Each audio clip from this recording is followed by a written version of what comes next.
So, well, in this video, we are going to study about the chapter number 10, and the name of the chapter is Mechanical Properties of Fluids.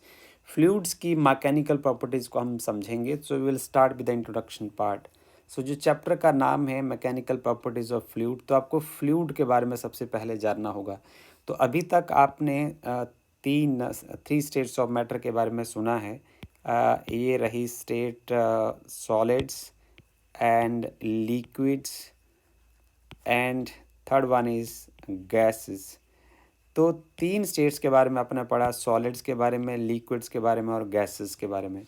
तो जहाँ तक बात liquids और gases की है, तो आप में उसको सॉलिड से एक अलग प्रॉपर्टी आप उसमें देखते हैं कि जो लिक्विड होता है ना, वो फ्लो कर सकता है. जैसे आप ये देखिए कि बॉटल में से पानी जो है वो बाहर आ रहा है और गिलास में जा रहा है, आप ये देख रहे हैं. And you can recall the situation, so many times you have seen this process कि किस तरीके से जो है वो लिक्विड फ्लो करता है. यहाँ आप देखिए किसी जंगल में जो है आग लगी हुई है, तो आग की लपटें जो हैं किस तरीके से ऊपर को जाती जा रही हैं. सो ये fire is the different composition of the gases. इसमें जो गैसें हैं वो ऊपर की ओर चलती जा रही हैं. तो हम दो चीज़ें इसमें देख रहे हैं, चाहे हम लिक्विड की बात करें चाहे हम गैसेस की बात करें, ये दोनों ही फ्लो कर रही हैं.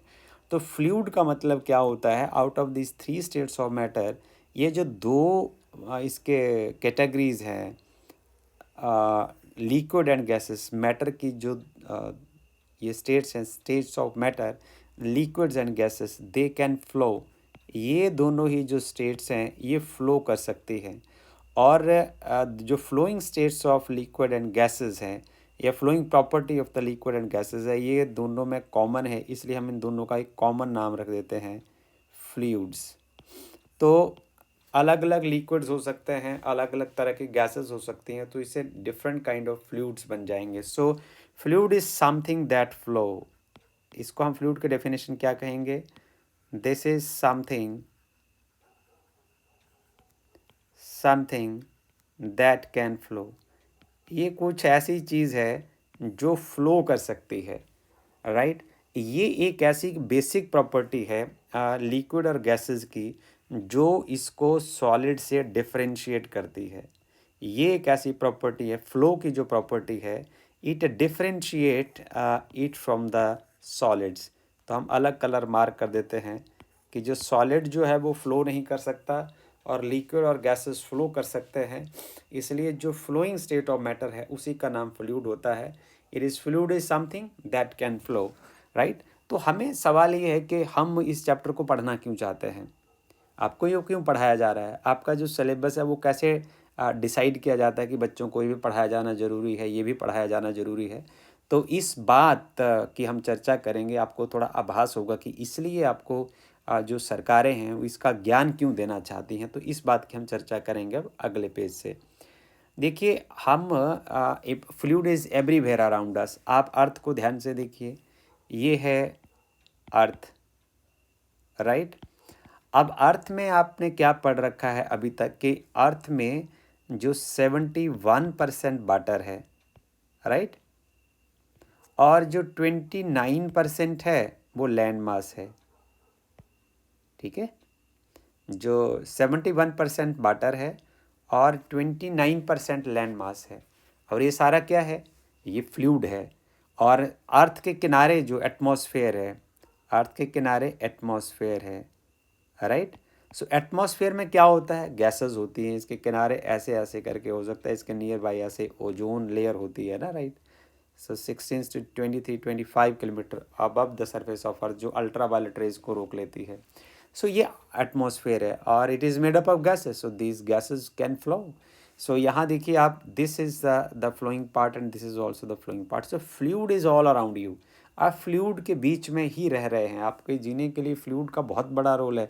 इस अर्थ में क्या होता है कि 2/3 जो है, आप ये देखें कि जो 2/3 of its surface is covered with water.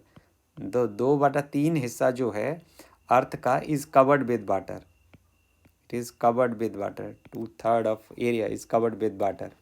So water is not only necessary for our existence, हमारी एग्जिस्टेंस के लिए पानी पानी इतना ज़रूरी नहीं, बट हर मैमल जो है उसके बॉडी का जो कंपोजिशन है वो कुछ इस तरीके का है कि इसमें मोस्टली पानी होता है। ये जो ह्यूमन बॉडी है इसमें भी यही कंपोजिशन है। आप लिख सकते हैं कि इसमें 70% जो बॉडी में पानी होता है अप्रॉक्सीमेटली, और 30% जो है वो अदर मास होता है, हम यूँ कह दें कि सॉलिड मास होता है, but 70% is fluid over there. आप यहाँ देख रहे हो कि हार्ट पंप कर रहा है, यहाँ हार्ट पंपिंग ऑफ हार्ट हो रही है, और ये जो आप आर्टरीज और वीएन्स देख रहे हैं तो इसमें आर्टरीज में जो है वो रेड ब्लड जो है वो बॉडी के अलग अलग पार्ट में जा रहा है, और वो वापस इम्प्योर ब्लड की फॉर्म में जो वीएन्स हैं जो ब्लू इन कलर आप देख रहे हैं इससे वापस आ रहा है। This is the flow of fluid inside your body. तो आप अंदर देखें तब भी फ्लूइड है, बाहर देखें तब भी फ्लूइड है, और ये ना केवल अर्थ और ह्यूमन के साथ है, प्लांट्स में भी ऐसा ही है। प्लांट्स में क्या होता है कि प्लांट्स में दो चीज़ें चलती हैं। जैसे आप ये देख रहे हो कि गमले में आपने एक प्लांट लगा दिया, अब इसको ज़िंदा रहने के लिए दो चीज़ों की ज़रूरत होगी। एक तो फर्टिलाइजेशन की ज़रूरत होगी, आप खाद जो देते हैं, दूसरा आप पानी भी पौधों के पास डालते हैं।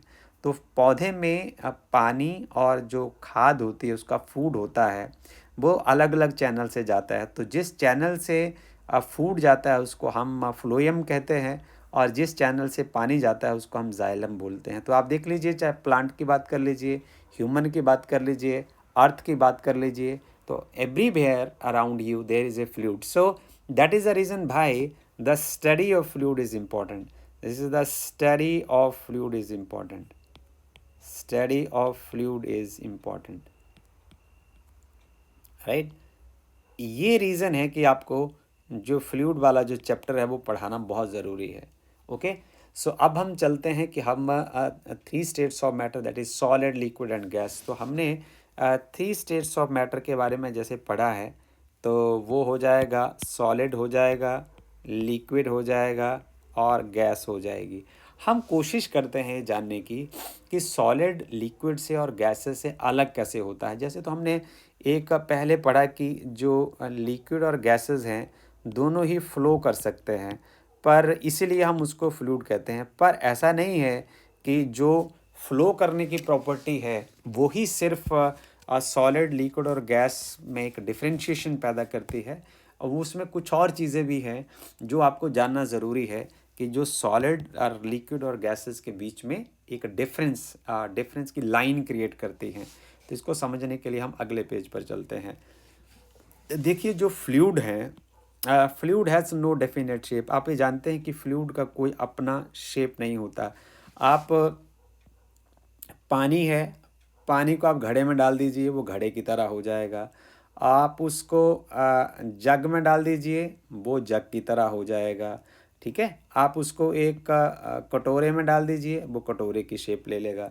सो फ्लूइड की अपनी कोई शेप नहीं होती है। फ़र्क सिर्फ इतना होता है कि यदि आप एक बकेट में वाटर डालते हो तो वो क्या करेगा, वो उसमें पानी ऐसे लेयर में ऐसे करके नीचे जमा हो जाएगा। पर इसकी जगह यदि आप गैस एक कंटेनर में डालते हो तो gas occupy the entire space of the container. So that is the difference between this two fluids. पर इसकी अपनी कोई डेफिनेट शेप नहीं होती है। कंक्लूजन में हम ये कहें कि जो फ्लूइड होते हैं उसकी अपनी कोई शेप नहीं होती है, जिस कंटेनर में डालते हैं वो वैसे का वैसा दिखना शुरू हो जाता है। सॉलिड और लिक्विड का कोई उसका फिक्स वॉल्यूम नहीं होता। ये हम वैसे जनरली पढ़ रहे हैं, हम इसमें कटाक्ष भी करेंगे साथ साथ में कि इनका कोई फिक्स्ड वॉल्यूम नहीं होता।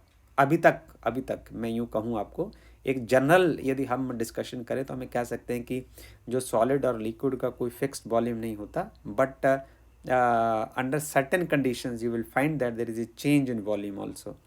तो जो gas fills the entire volume of the container, ये बात हमने आपके साथ डिस्कस कर ली कि जो गैस को जब आप किसी कंटेनर में डालते हो तो गैस जब इंटायर कंटेनर में फैल जाती है, सारे के सारे कंटेनर में फैल जाती है। This is the difference between the liquid and gas as well. So volume of the solid can be change by stress. ये बड़ी इंपॉर्टेंट बात है, यही हम आपको पढ़ाना यहाँ चाहते हैं कि जैसे हम बोलते हैं कि सॉलिड और लिक्विड का फिक्स वॉल्यूम होता है, पर हमने खुद पढ़ रखा है बल्क स्ट्रेस में हमने क्या पढ़ा है कि यदि फॉर एग्ज़ाम्पल आपके पास ये डायग्राम आपको अच्छी तरह से याद है कि यदि हम ये कोई सॉलिड हो सकता है, लिक्विड की पोथली हो सकती है, इसको यदि हम फ्लूइड में डाल देते हैं और तो फ्लूइड क्या करता है, एक यूनिफॉर्म फोर्स सभी डायरेक्शन से इसके ऊपर लगाता है, राइट, और वो नॉर्मल टू द सरफेस लगता है। सो वो एक प्रेशर की फॉर्म ले लेगा। इससे क्या होगा, इसकी जो शेप है ना वो वैसी की वैसी रहती है, इसकी शेप में कोई बदलाव नहीं आएगा, बट इसका वॉल्यूम जो है वो रिड्यूस हो जाएगा। यही हमने उसमें पढ़ा था कि वॉल्यूम जो है वो ये वी प्राइम हो जाएगा और यहाँ तक इसका वॉल्यूम वी है, and this part shows the change in volume, right. So this is what we have studied in the bulk modulus of elasticity. So उसमें यही होता है कि सॉलिड का वॉल्यूम भी रिड्यूस हो जाता है।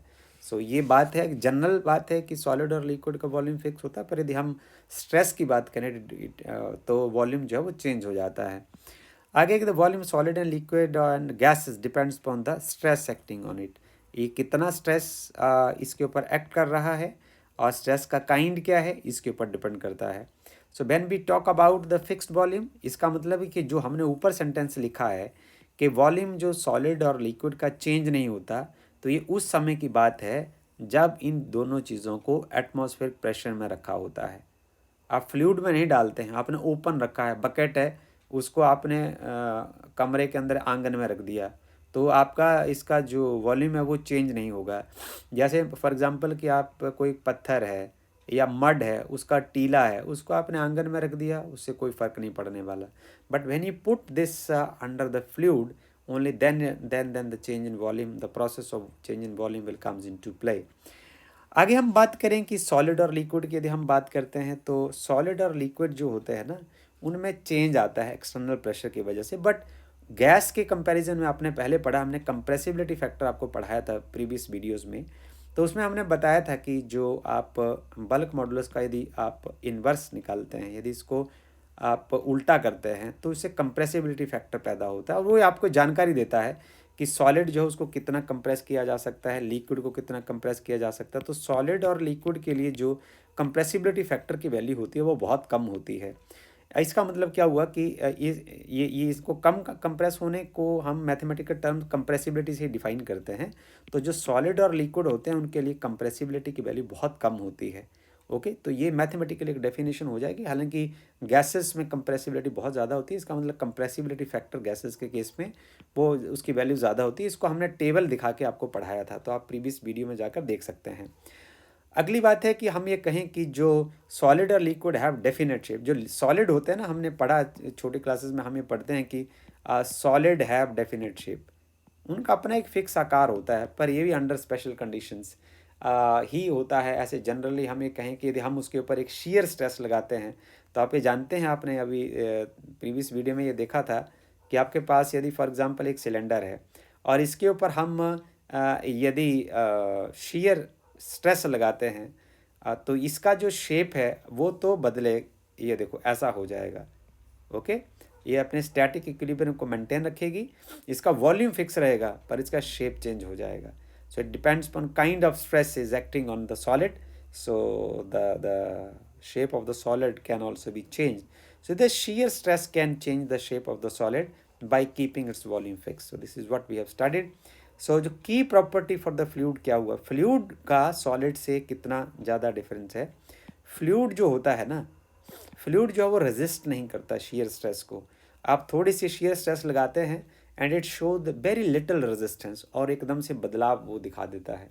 हवा को आप पंखे में देखिए हवा कैसे करके वो चलती है, या पानी को आप हाथ से धक्का देते हैं तो उसकी जो शेप होती है उसमें चेंज आ जाता है। तो उसमें यदि आप एक ज़ोर से थपक्का पानी में लगाते हैं तो आपको पेन भी नहीं होता, पर उतने ही ज़ोर से यदि आप पत्थर में मारते हैं तो आपको एक सीवियर पेन होना शुरू होता है। तो हम ये कह सकते हैं कि जो फ्लूइड्स होते हैं, फ्लूइड जिसमें लिक्विड आएगा और गैस आएगी, ये अपनी शीयर जो स्ट्रेस है उसको बहुत कम रेजिस्टेंस शो करते हैं, इसके लिए बहुत कम रेजिस्टेंस शो करते हैं।